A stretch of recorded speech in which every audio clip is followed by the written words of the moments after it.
Welcome to Saas TV. This is Rihan.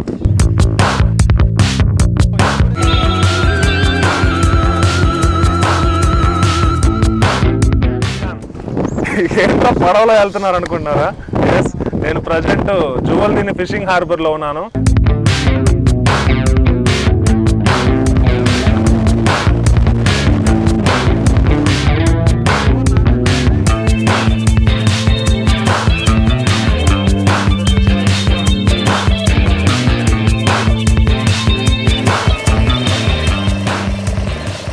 Medicover cancer institute మన నెల్లూరులో అత్యంత అనుభవజ్ఞులైన వైద్య నిపుణుల ఆధ్వర్యంలో అన్ని రకాల క్యాన్సర్ వైద్య సేవలు, అధునాతన పెట్ సిటీ స్కాన్ ద్వారా 5 నిమిషాల్లో క్యాన్సర్ నిర్ధారణ మరియు చికిత్స అందిస్తోంది. Nellore Medicover cancer institute, Chintareddypalem, Nellore.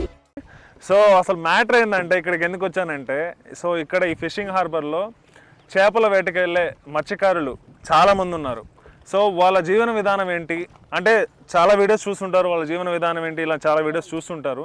కాకపోతే ఇక్కడ హార్బర్ ఏర్పడిన తర్వాత వీళ్ళ జీవన శైలి ఎలా ఉంది, వీళ్ళు ఇంకా ఎదుర్కొంటున్న ప్రాబ్లమ్స్ ఏంటి, ఇలాంటి కంటెంట్ ఈరోజు చేయబోతున్నాను. సో మరెందుకు ఆలస్యం, let's start the video.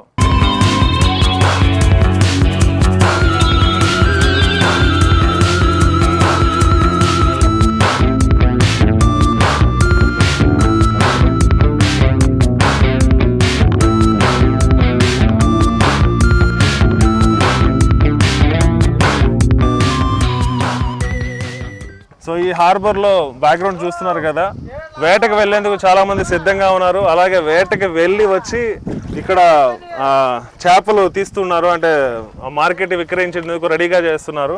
So వీళ్ళతో ఒకసారి ఇంటరాక్ట్ అవుదాం, వీళ్ళ బాధలు ఏందో తెలుసుకుందాం. ఎంతమంది ఉంటారు మీ జాలల్లో అందరు? ఇక్కడ జాలల్లో ఉంటాం సార్, ఒక దగ్గర వచ్చేసి ఒక 2000 మంది ఉంటాం. 2000 మంది. మీరంతా ఒకే యూనిటీగా ఉంటారా? ఒకే యూనిట్గా ఉంటాం. ఒకే యూనిట్గా ఉంటారు. ఒక బోట్కి ఎంతమంది వెళ్తారు మీరు? మేము 3 పోతాం, 2 పోతాం, 4 పోతాం, 5 మంది పోతాం. అంటే మనుషులను బట్టి వెళ్తా ఉంటాం, ఏటన బట్టి వెళ్తాం, ఆడ చేపలను బట్టి మనుషులు పోతాం. ఓకే. ఇప్పుడు ఈ ఎలాంటి చేపలు వస్తుంటాయి మీకు? అంటే ఈ వల అంటే అన్ని రకాల చేపలు పడుతుంది మీకు. అన్ని రకాలు పడుతుంది. డిఫరెంట్ గా ఒక చేప అంటే ఏం చెప్తారు? చంగరం వలది. ఒకసారి ఏది ఎర్ర చేప? చంగరం కాణగజ్జలు పడుతుంది. ఎంత పడుతుంది ప్రైస్? ప్రైజ్ అంటే మామూలు వచ్చేసి 220 రూపాయలు ఉంటుంది మామూలుగా అయితే. ఇప్పుడు మంగళూరులో రేట్ వచ్చేసరికి ఇక్కడ తగ్గిపోయింది. నాగపడి నుంచి వచ్చే షిఫ్ట్లు మీకు ఇబ్బంది పెడుతుంది. ఇబ్బంది పెట్టి వల్ల లాక్కెళ్ళిపోవడం, వల్ల కట్ చేయడం చాలా నష్టపోవడం జరిగింది.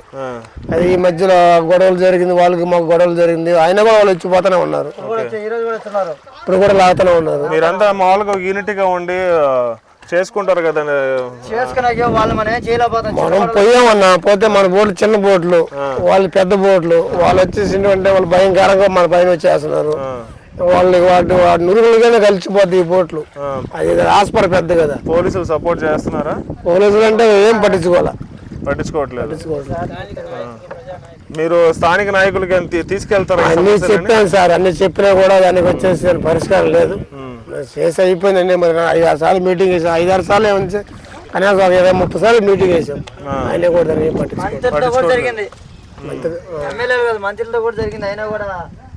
పరిష్కారం లేదు. వాళ్ళు దానికి ఏం సమాధానం లేదు. మా పని మాదే, మీ పని మీద లెక్కలు మనకి.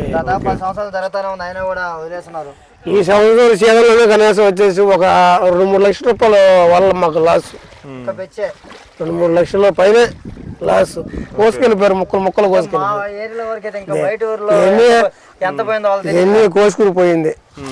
వాళ్ళు కోసుకుపోయి ఖర్చు చేసిన వాళ్ళు మేము తీసి బయట వేసాం అనమాట. ఇవన్నీ ఇది ప్రతిసారి జరుగుతూనే ఉంటది, ప్రతి సంవత్సరం. ఓకే. వాళ్ళు లేకుండా ఉంటే మనకేం అడ్డు ఉండదు. వాళ్ళు రావడమే ప్రమాదం మనకి. వాళ్ళే ఒక రోజుకి ఎంత మీకు రిటర్న్స్ వస్తాయి? మీకు మనకి ఆదాయం ఎంత అంటే ఒక 1000 రూపాయలు నేను తర్వాత మనిషికి ఒక 1000 రూపాయలు వస్తుంది సార్. మనిషికి 1000 రూపాయలు వస్తుంది. లేదంటే అంటే మన గంగమ్మ ఇచ్చే బట్టి మనకి కూర కూడా ఉండదు, అది చెప్పలేము మనం.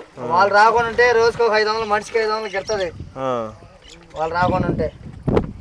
ఓకే.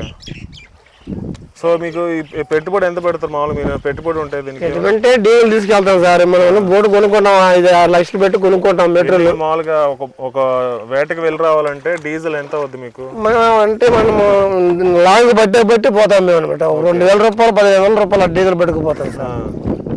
సో మీకు ఆదాయం వచ్చి రోజుకు వస్తే 1,000 రూపాయలు అది పోయి మనకి ఆదాయం వరకు మనం వస్తే అదే. ఓకే.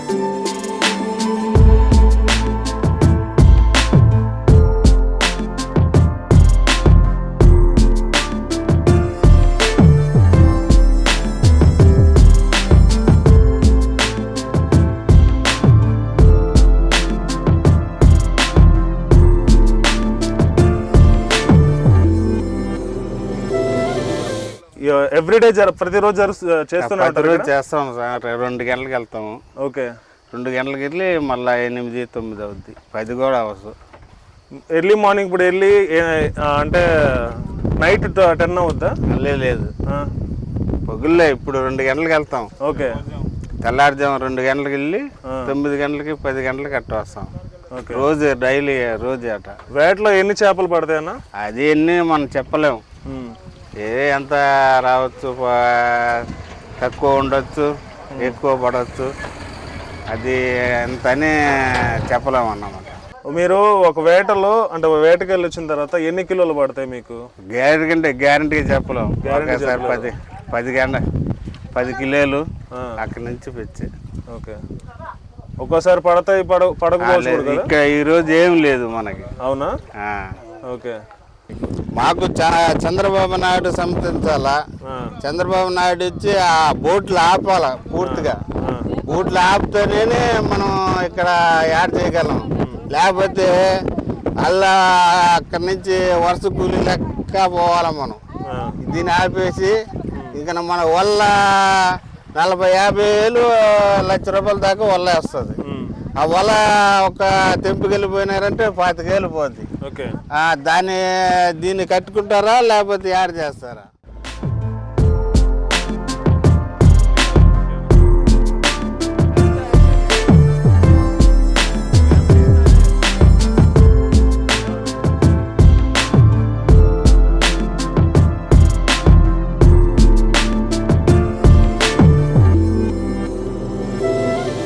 ఇప్పుడు ఈ వచ్చే చేపలన్నీ మీరు ఎక్కడికి విక్రయిస్తారు? ఇవన్నీ అంటే మన లోకల్ మన ఆసాం ఉంటుంది సార్. ఆసాంలో ఉన్నారు అంటే మనకు పెట్టి ఇచ్చిన వాళ్ళు ఉంటారు.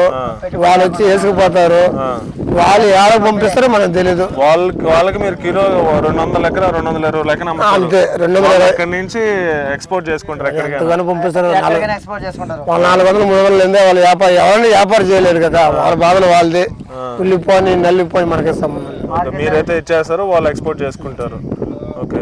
ఇప్పుడు మీకు ఎలాంటి సపోర్ట్ కావాలి గవర్నమెంట్ నుంచి కానీ లేక స్థానికుల నుంచి కానీ? మీకు ఎలాంటి సపోర్ట్ ఉంటే మీరు ఇంకా ఆదాయం వచ్చేదానికి మీకు ఆస్కారం అంటే ఇప్పుడు వచ్చేసి 6 బార్ పడింది కదా సార్. ఇక్కడ 6 బార్ పడితే ఇక్కడ వచ్చేసి మార్కెట్లో అంటే మధ్య ఆసాం వస్తే మనకు 10 రూపాయలు వస్తుంది. లోకల్ వస్తున్నారు. ఈ లోకల్ ఏంటంటే సింపుల్ గా చూసేది విధంగా లోకలే కదా. అలాగా ఒకటి బయట వాళ్ళు అంతే 10 రూపాయలు పెట్టి కొనుక్కోపోతారు. మన లోకల్ వాళ్ళు అంటే సింపుల్గా కొనుక్కోపోతారు. అది ఒకటి. ఇప్పుడు మనకు ఆదాయం నష్టం ఏంటంటే వాళ్ళని ఆపితే మనకు వచ్చేసే ఆదాయం. బయట నుంచి వచ్చే వాళ్ళని ఆపితే మీకు ఆదాయం ఎక్కువ ఉంటుంది. మెయిన్ ప్రాబ్లం అయితే అది మీకు. ఖచ్చితంగా గవర్నమెంట్ వీళ్ళ ప్రాబ్లమ్స్ పై స్పందించాలి. ఎవరైతే పక్క రాష్ట్రాల నుంచి వచ్చి వీళ్ళకైతే ఇబ్బంది పడుతున్నారో ఆ ఇబ్బందులు గవర్నమెంట్ దృష్టికి తీసుకెళ్ళాలి. సో గవర్నమెంట్ ఖచ్చితంగా వీళ్ళకి భరోసా కల్పించాలని కోరుకుంటున్నాం. ఇది ఇవాల్టి video. This is Rehan signing off.